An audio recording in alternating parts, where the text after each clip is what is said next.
Hi everyone, welcome back to Adore Beauty's YouTube channel. Today I'm going to be taking you through my travel skincare. Now I'm about to go overseas for 5 weeks and I know that this is going to be an excessive amount of skincare for any other person or a normal person, but I'm not a normal person. This doesn't even include my hair care and my makeup. Skincare is your thing, you know? Skincare is my thing. I will be sure to only take products in my carry-on that are below 100 mils. I did this when I went to Canada recently, so I'm going to be doing the same when I go to Europe. I said in my skincare shelfie recently that I don't share routines, but I'm going to share some of the products that I'm going to take and why I'm taking those ones specifically. First things first, cleansers. So I took this Bioderma Mini. This is the Hydra Bio. This is recommended for in-flight cleansing because it's more hydrating than the Sensibio version. So you might have seen the pink one floating around.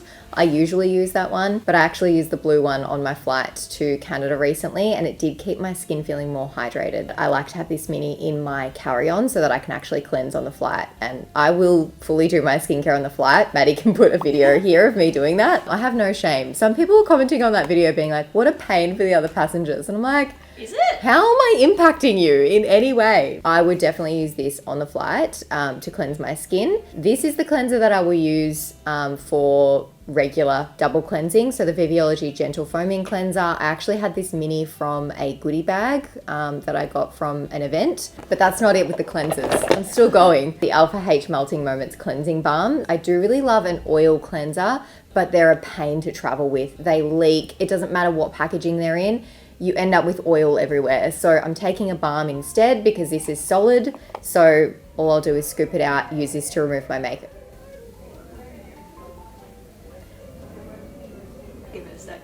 Put that onto my face, massage it in, emulsify it with water, and then I can go in with my second cleanse afterwards. I probably won't wear a lot of makeup, to be honest. My makeup bag will be very slim, but I just want to make sure that I'm removing all the gunk and dirt and sunscreen and whatever has built up on my face over the day of traveling. I need that off my face. And that is all in the cleansers department, okay? So that doesn't seem that much, does it? That's reasonable. 3 cleansers for a 5-week trip? I don't know. Next, we're going to talk about serums. So I'm taking 4 serums, all for different reasons. Okay, so I've got an explanation. The first one is the La Roche-Posay Toleriane Ultra Dermalurgo Serum. This is ideal if you have reactive or sensitive skin.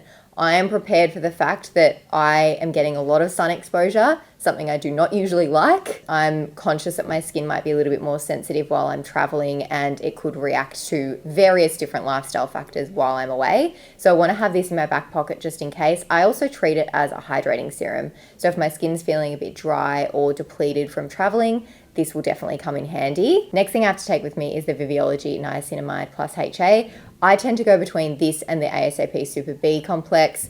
Much of a muchness, really. They're both lovely niacinamide serums, but you need niacinamide at all times. I have nothing else to say on that, just that I wouldn't travel for 5 weeks without niacinamide. The other thing I'm taking is the ASAP Radiance Serum in case I get unexpected breakouts, which I do definitely think I'll have while I travel. I've been having some breakouts around here recently, so I won't use this over my whole face.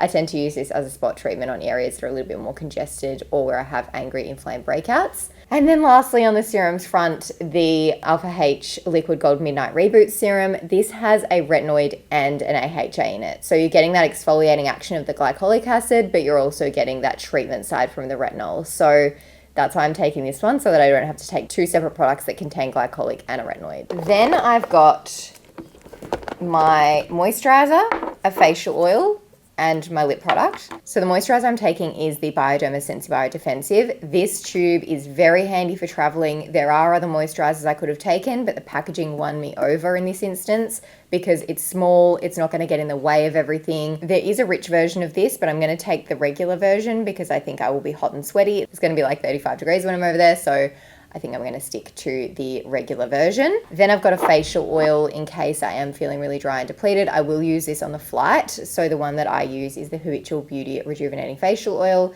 This is my favorite facial oil at the moment, has been for quite a while. It also contains vitamin C, omega oils, and bakuchiol as well. So you get all those benefits too. And I can't go anywhere without my ridiculously expensive lip balm.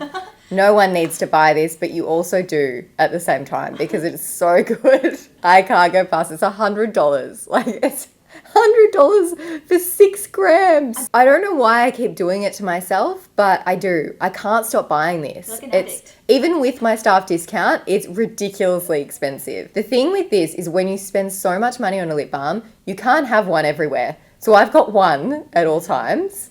And it stays in a very safe place. I never put this in my handbag. It always stays in my bathroom. And then I might have a different lip balm for my handbag just throughout the day. And then, of course, to finish off, I couldn't go to Europe without sunscreen, obviously. Can't say a lot about sunscreens because of the TGA, but the ones I'm going to take are the La Roche-Posay and Thalios. This is the Invisible Fluid. It's SPF 50. It is that fluidy texture. And then the other product I'm taking, which I haven't even used yet, is the Ultraviolet Preen Screen, which is an SPF reapplication mist. So you do still wear your existing sunscreen underneath, and then you can use this to top up throughout the day where you need to. So this is more for emergency reapplications throughout the day. I will still take this around with me though, just in case, because I am scared of the sun. So I don't want to be in the sun at all. I will be wearing a wide brim hat and long sleeve shirt. You do apply it in a very particular way. They suggest in an X and a T formation to make sure you're covering everywhere. I will be going that extra step and probably doing that at least twice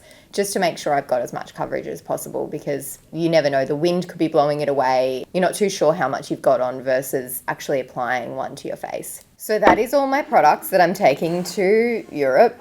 Maddie, do you want to do a pan across? Actually. That is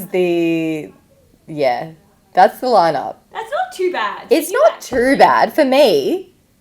Like, my whole job is skincare. I'm the skincare girl. But I definitely could have taken 3 of these bags. Definitely. But I'm trying to be minimal. So this is me being minimal. If you have any questions, you can leave them in the comments. Otherwise, I will see you next time. It's a very handy bag to have traveling, because you can see everything.